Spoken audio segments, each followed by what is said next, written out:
Hello everyone, and welcome back to Conspiraseed. We are starting a new iceberg chart today, the Scary Video Games Iceberg. I had made a post a while ago, back when I had like 300 subscribers maybe, back when we were just getting started on the Unsolved Mysteries Iceberg, that I had a request to do a video game iceberg, and I asked if everyone was okay with it, and the responses that I got were, yeah, sounds great. So here we are. You can find a link to the iceberg in the description below. I hope that y'all enjoy, and let's get into it. Nothing like being subscribed to Conspiraseed on YouTube. Nothing like it. Resident Evil is a huge franchise consisting of games, movies, and books.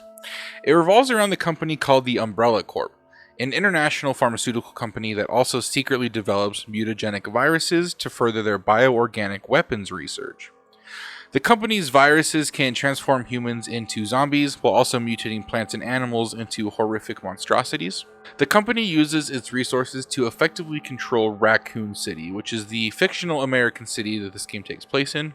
The games, books, and movies are centered on two characters, Chris and Jill. It's a third-person game with bad camera controls to add to the suspense of the game, and Resident Evil 4 is considered one of the best games of all time. I don't think it's an overstatement to say that Five Nights at Freddy's is one of the most influential games to exist ever. The game was made by Scott Cawthon, who used to be a Christian games developer, but someone commented on one of his games one time saying, "You should make horror games because these sprites are scary looking, and they kind of look like old animatronics you'd find at Chuck E. Cheese." So, he did. The first game is very basic. You're a security guard at the night shift at Freddy Fazbear's Pizzeria, which is a Chuck E. Cheese type restaurant. You look at the camera and close doors if one of the killer animatronics gets too close. There have been 9 games, 3 books, and now a movie. There have also been a number of knockoffs. This game is less of a psychological horror like Resident Evil, and more of a jump scare game. I've thought about making a Five Nights at Freddy's lore timeline video, but it's so extensive. I've seen videos ranging from 3 hours to 9 hours to more, and between doing YouTube and working a full-time job, I just really don't have time, sadly, to do that. F.E.A.R is an acronym for First Encounter Assault Recon, which is a first-person shooter psychological horror game. The game's story revolves around the F.E.A.R unit, an elite group in the United States Army tasked with investigating supernatural phenomena. When a private military company's secret research program goes wrong and the dangerous and powerful psychic is unleashed, the F.E.A.R unit is called in. The player plays as the newest F.E.A.R recruit, who soon realizes there's much more wrong than just a rogue psychic, and you find yourself facing a paranormal force in the form of a young girl. A lot of psychological movies and games use little girls as a trope for scary, and it works, which is why they keep using it.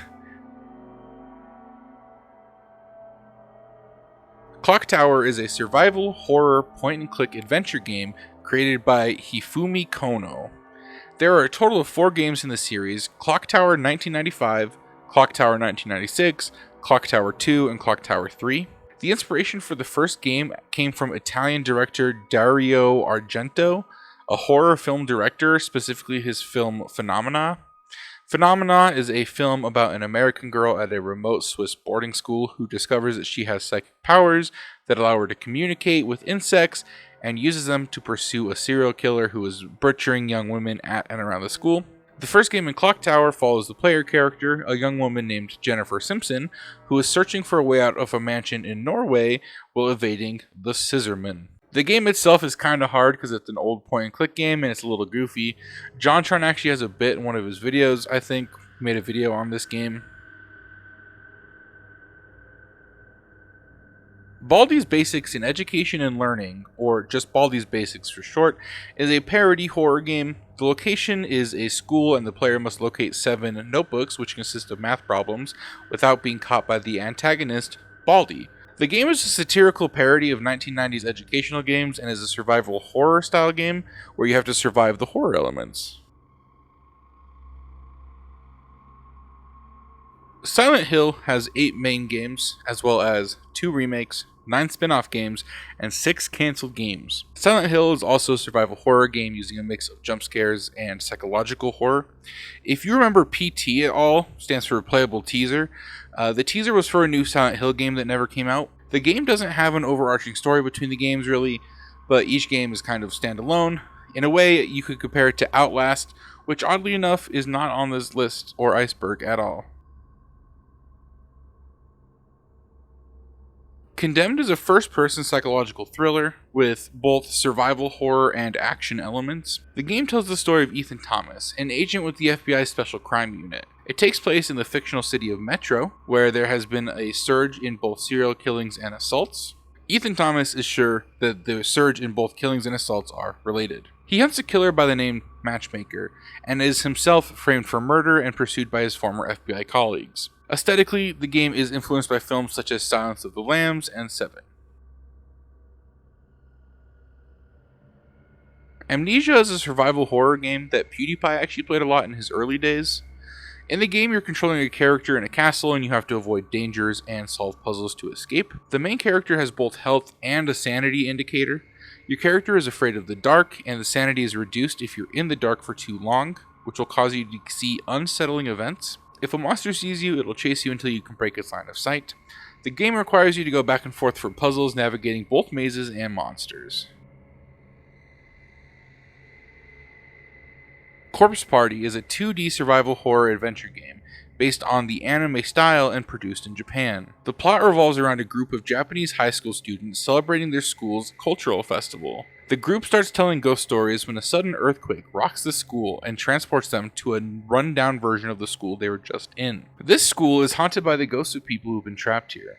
Your job is to find all your classmates and survive the ambient horror of the school. If you die in this alternate dimension, you feel the pain of your death for the eternity of your afterlife, or until the curse of the school is lifted.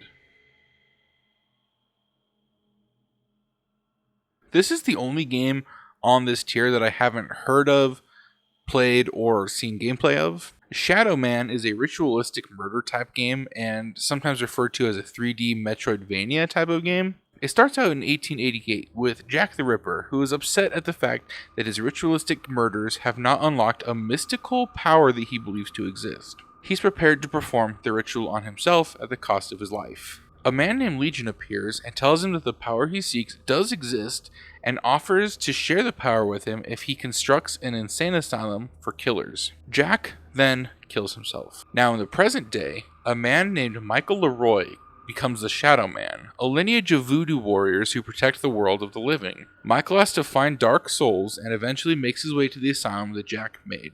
That is the end of Tier 1 of the Scary Video Games Iceberg. I hope you enjoyed. Like I said, if you want to see any videos, leave them down in the comments below. If you have any icebergs that you'd like to see, let me know. I'm always open to suggestions. Thank you so much. If you did like it, remember to please leave a like. It does help out a lot. Thank you so much again for choosing to spend some time with me today, and I'll catch you in the next one.